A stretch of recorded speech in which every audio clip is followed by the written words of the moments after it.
Confident এইটো নহয় যে তুমি এটা ৰুমলৈ যোৱা আৰু ভাবিবলৈ আৰম্ভ কৰা যে তুমি তেখেততকৈ কিমান বেলেগ, তুমি কিমান বেলেগ তেখেততকৈ দেখিবলৈ বা অন্য কামত। কনফিডেণ্ট সেইটোহে তুমি সেই ৰুমটোলৈ যোৱা আৰু তাত তোমাৰ বেলেগৰ লগত কম্পেয়াৰ কৰিবলৈ কোনো অনুভৱেই নহয়।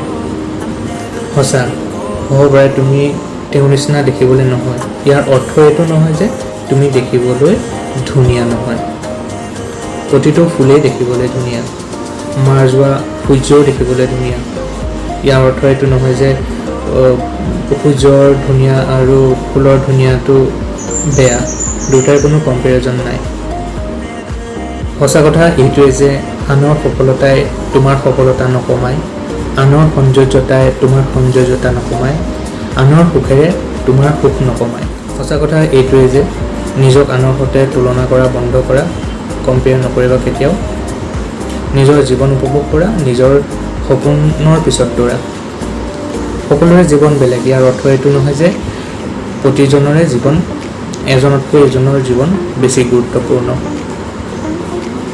কোনো কম্পেৰিজন নাই কাৰো লগত। হাই, ইজ অফিচিয়েল জিয়াৰ অল নিউ হোপ। আপোনালোকৰ যদি কথাখিনি ভাল লাগিছে প্লিজ শ্বেয়াৰ কৰক আৰু মোৰ চেনেলটো ছাবস্ক্ৰাইব কৰক। Thank U.